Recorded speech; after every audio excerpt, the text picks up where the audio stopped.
Di Pauh Limo, nampak nan dari kampus Unan, tolong jawe, salam dari Ambo, Firman Wanipin, walau kita ndak jawe tangan.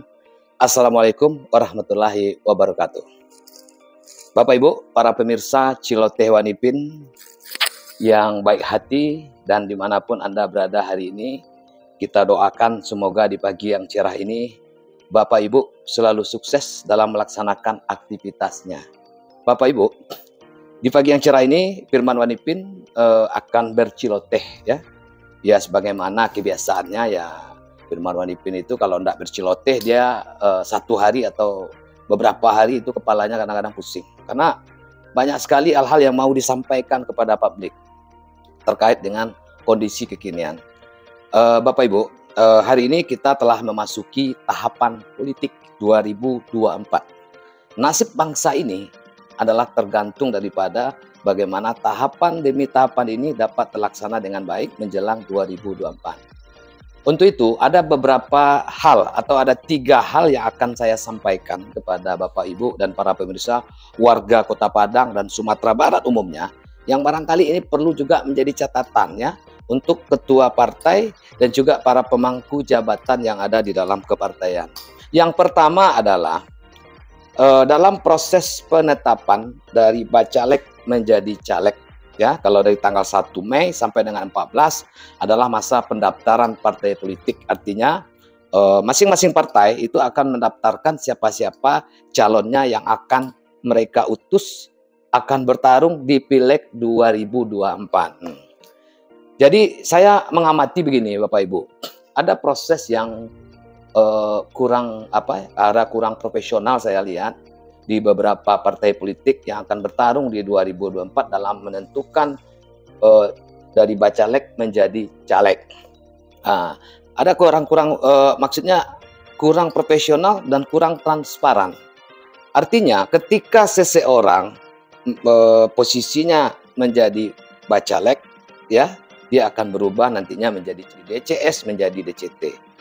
Jadi persoalan ini bagaimana dari awal dulu. Kalau tidak dari awal ini transparan, bagaimana kita bisa menciptakan wakil-wakil rakyat yang berintegritas, kemudian bermartabat, dan juga memiliki wawasan, artinya berkualitas. Nah, menetapkan bacalek ini bukan berdasarkan perasaan petinggi partai. Ini dekat dengan saya, ini dekat dengan orang pusat, ini dekat dengan timnya si Anu, tidak seperti itu. Jadi di dalam sebuah partai itu kemarin saya lihat di sebuah partai ya, ini termasuk partai yang paling besar barangkali yang saat ini besar di Kota Padang, saya lihat memang betul-betul tidak transparan dari awal sampai akhirnya. Nah, sampai detik ini. Misalnya sebagai contoh, ini ada pendaftaran barangkali bacalek itu berapa orang? Barangkali mungkin ada 30 orang. Kita umpamakan ini sama-sama orang yang melamar pekerjaan misalnya. 30 orang bagaimana menseleksi menjadi 8 orang. Dan tentunya harus ada tahapan yang jelas. Kalau tahapan ini barangkali partai juga harus belajar banyak nih ke pihak kepolisian bagaimana merekrut tamtama ataupun bintara ya, yang dari jumlahnya ribuan menjadi jumlah yang telah ditetapkan. Itu betul-betul terschedule dan betul-betul transparan. Jadi tidak ada permainan-permainan dalam hal ini. Jadi sebagai contoh misalnya begini. Kalau dari awal sebuah partai itu mengatakan akan survei, tapi dalam kenyataannya tidak ada survei yang dilakukan sama sekali. Survei elektibilitas ini adalah mensurvei seseorang berdasarkan basis. Basis itu sama dengan jejaringan ya. Ini mengetahui potensi kuat atau kecil atau kurang sebuah jejaringan seorang calon anggota legislatif. Jadi ini tidak ada survei. Kemudian lagi wawancara. Saya rasa kalau ingin mewawancarai bakal calon menggali potensi diri mereka, yang apa yang mau diambil dan mau digali dari seorang calon anggota legislatif. Kalau bisa ini pakai pihak ketiga yang profesional, bukan pengurus partai yang mewawancarai. Kenapa saya katakan orang yang profesional? Ada lembaga pihak ketiga yang profesional, mereka akan melakukan wawancara. Pihak partai cukup memberikan clue-cluenya saja. Ini pertanyaannya, ini serahkan ke pihak ketiga. Nanti pihak ketiga, dari berapa orang yang mereka wawancari 30 orang ini, maka akan dapat ranking. Berarti memang ranking 1 sampai sekian memang bagus, nilainya tinggi, dan itu yang lolos. Itu yang harus dilakukan oleh partai-partai politik hari ini. Bukan lagi berdasarkan konektivitas. Saya kenal dekat dengan si A sering bawa tas saya, dia calon besok. Dan seperti itu lagi, ya. Bagaimana kalau kita saat ini mengusung koalisi perubahan, ya? Ada koalisi perubahan mengusung. Bagaimana mau berubah? Dalam proses awalnya saja sudah tidak benar. Harusnya dalam proses awal benar, akhirnya hulunya benar. Ini yang harus dilakukan oleh partai-partai politik saat ini. Kalau kepengen ingin melakukan perubahan, itu yang harus dilakukan. Serahkan kepada pihak ketiga. Sampaikan kepada seluruh bacalek bahwa tidak ada survei, kita akan wawancara, bobot nilainya sekian. Nah, dan persiapkanlah para bacalek. Yang perlu Anda siapkan adalah sejauh mana Anda ini memiliki gagasan. Artinya seorang caleg kalau bisa, dia memiliki gagasan. Gagasannya tuh bagaimana dia bisa membangun dapilnya, dapil berapa dia bangun. Dia harus punya gagasan. Bukan hanya sekedar duduk di kadai, bercerita-cerita. Ya, bukan seperti itu. Kalau tidak, saya yakinlah 2024 ini tidak berapa beda dengan periode-periode sebelumnya. Tidak ada apa-apanya. Jadi kita harus ciptakan bagaimana menciptakan caleg yang berkualitas, yang betul-betul kepalanya berisi, dan betul-betul dia bisa mengabdi kepada daerah pemilihannya. Jadi ini untuk ketua-ketua partai politik yang saat ini bertanding, ya. Bukan hanya menuruti syahwat politik. Ya, syahwat politik ini memang kuat. Jadi kadang-kadang itulah susahnya. Jadi saya melihat bahwa jadi calon anggota legislatif tak ubahnya sama dengan menjadi sebuah lowongan pekerjaan yang menjanjikan. Itu menurut saya. Ya, kalau dari awalnya tidak benar, sampai ke ujung-ujungnya tidak benar, Bapak Ibu. Ini yang pertama. Ini harus menjadi catatan. Yang kedua Bapak Ibu, yang perlu juga saya sampaikan kepada masyarakat Kota Padang dan Sumatera Barat umumnya, ya. Satu lagi, caleg-caleg yang bertarung hari ini, dan namanya akan dilaporkan ke KPU Kota Padang, pusat kah atau... Jadi intinya begini, dari awal saya selalu mengatakan bahwa jejak digital seorang anggota DPRD itu sangat penting. Apalagi jejak digital itu banyak negatifnya. Ya, banyak negatifnya. Jadi para ketua-ketua partai, para bapilu harus mempelototi daftar-daftar yang dinyatakan lolos sebagai DCS. Pelototi. Ini siapa? Lihat jejak digitalnya. Kenapa jejak digital ini? Jejak digital negatif. Yang paling parah itu jejak digital negatif adalah perselingkuhan. Ini yang luar biasa. Kenapa? Karena perselingkuhan inilah yang akan nantinya ketika seseorang ditetapkan menjadi DCT, namanya diumumkan di KPU Kabupaten Kota atau Sumatera Utara, lawan politiknya akan melakukan agresi-agresi yang barangkali dosisnya hari ini masih sedikit, ya, tapi menjelang ke ujung itu dosisnya akan semakin tinggi. Jadi pelototi nama-namanya, lihat si A ini gimana nih jejak digitalnya. Ini masuk dalam kategori apa? Si A ini misalnya caleg nomor 1, si A ini incumbent.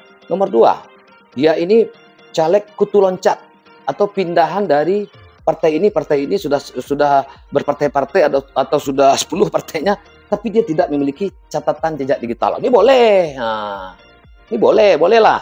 Artinya kalau saya katakan caleg kutu loncat itu caleg yang barangkali mereka di partai awalnya merasa terzalimi, ya, karena bagaimanapun namanya politik, ya, tidak ada teman yang abadi, yang ada itu kepentingan lah yang abadi. Jadi orang partai juga harus mempelajari dampak jejak digital ini akan berdampak ke partai, ya. Pengurus partai akan sibuk mengurus masalah ini. Ada yang datang kepada partainya, ada yang datang ke kantornya. Ini yang akan membuat ribet. Kalau dia sudah sibuk mengurus masalah jejak digital, masalah pribadinya, kapan lagi dia akan bisa bekerja? Ini logika saja. Untuk itu masyarakat, sekali lagi saya imbau masyarakat, jangan pilih caleg yang seperti ini. Ya, kenapa? Ya karena gimana? Dia serangan demi serangan akan terjadi sama dia. Kadang-kadang dia galaunya stadiumnya udah puncak. Gimana dia bisa memikirkan rakyat? Memikirkan dirinya saja tidak bisa. Nah, jadi intinya ketua partai dan pemenang itu mempelototi daftar-daftar itu sebelum diajukan ke KPU. Lihat dulu. Nah, nomor 3 ini siapa nih? Ada mana aja digitalnya? Coba dicari, diketik. Kalau tidak ada, aman. Nah, seperti itu. Jadi itu yang harus dilakukan. Jadi kalau jejak digital aman per partai-partai itu, maka akan bisa melahirkan calon-calon anggota legislatif yang berkualitas. Ya kalau dia kutu loncat, ditanya lagi komitmennya kepada partai dia sekarang. Ya, nah, apa seandainya kamu terpilih sebagai anggota DPRD, apakah kamu akan terus berada di partai ini? Itu dipertanyakan. Kapan perlu ditekan pakai materai bahwa dia tidak akan pindah-pindah ke partai lain, ya. Nah, seperti itu. Nah, itu jadi kan itu juga harus luar biasa. Pokoknya Bapak Ibu, sekali lagi jangan pilih partai caleg atau calon anggota legislatif yang saat ini yang memiliki jejak digital negatif. Kalau jejak digital positif, pilih dia. Itu pesan saya. Ya, kalau dia positif, pilih. Tapi kalau negatif, banyak. Bapak Ibu bisa melihat nanti berita itu di Google ya. Tik, namanya siapa, itu akan keluar semua. Kalau itu masih ada, jadi menurut saya ini perlu menjadi perhatian ketua partai sebelum memutuskan bahwa inilah yang akan bertarung. Ketua partai nanti akan ribet, apalagi ketua partai ini tali jantungnya masih standar, ya, masih standar maksud saya masih yang ada bawaan dari Allah. Tapi kalau tali jantungnya udah diganti dengan kawat, baru dia tidak bisa putus, baru kuat dia. Itu maksud saya. Karena ini politik nih apa saja bisa terjadi. Hari ini jadi kawan, besok bisa jadi lawan. Hari ini kawan, hari besok jadi lawan kita, jadi sahabat kita. Jadi Bapak Ibu, itu dua yang kedua baru. Yang ketiga Bapak Ibu, calon-calon anggota legislatif yang maju 2024 ini yang sedang tersandung kasus, ya, yang sedang tersandung kasus, barangkali mereka harus melaporkan ke partai kondisi perkembangan kasus kekinian.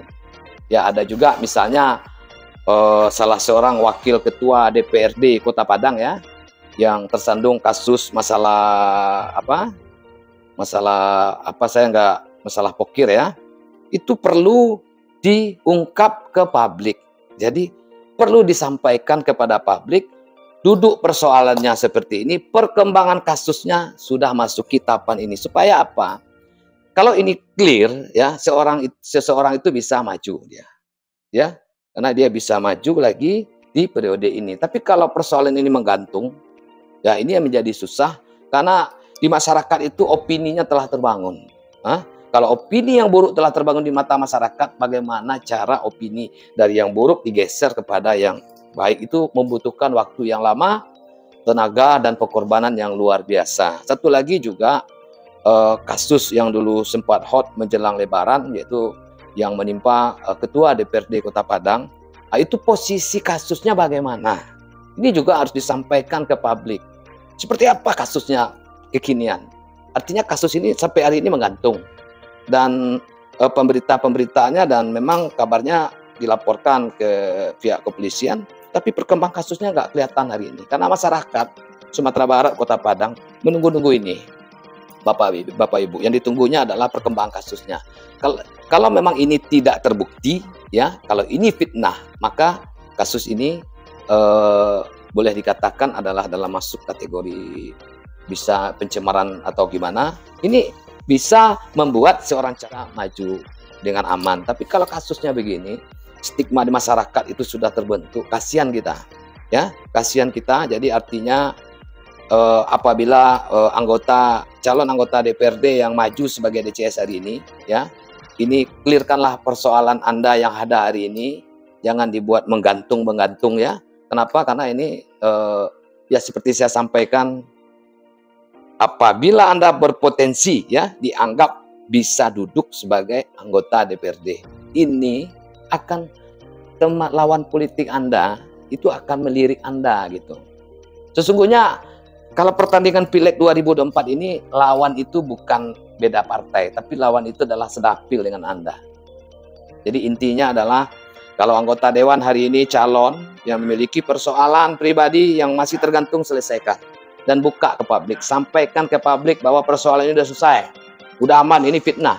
Tapi hari ini itu tidak terungkap ke publik, dan publik mungkin bertanya-tanya bagaimana perkembangan persoalan ini. Apa yang terjadi ini sesungguhnya? Apakah berita ini benar atau tidak? Ya, ini yang menimpa Ketua DPRD Padang kita berapa waktu yang lalu, yang diduga itu terjadinya ya dugaan apa ya, ya mungkin berita-beritanya sudah berkembang, itu sudah tahu masyarakat Kota Padang, dan ini harus betul-betul dikupas, dibuka secara transparan bahwa persoalan ini sudah aman gitu. Tapi sehingga masyarakat tidak bertanya-tanya lagi. Ya, masyarakat juga sering bertanya ke Celoteh Wanipin, bagaimana perkembangannya Pak Wanipin? Saya kurang mengikuti kasus ini. Makanya saya berceloteh hari ini supaya persoalan demi persoalan yang terjadi di kota ini semakin terang benderang, dan kita akan semakin profesional ke depannya. Ya, ya itulah Bapak Ibu Celoteh Firman Wanipin pada pagi hari ini. Kalau ada kata-kata saya yang kurang berkenan di dalam penyampaian, saya mohon maaf. Tiada gading yang tak retak. Kalau ada sumur di ladang, boleh kita menumpang mandi. Kalau umur kita panjang, kapan-kapan kita ketemu lagi. Burung Irian Cendrawasih. Cukup sekian, terima kasih. Assalamualaikum warahmatullahi wabarakatuh.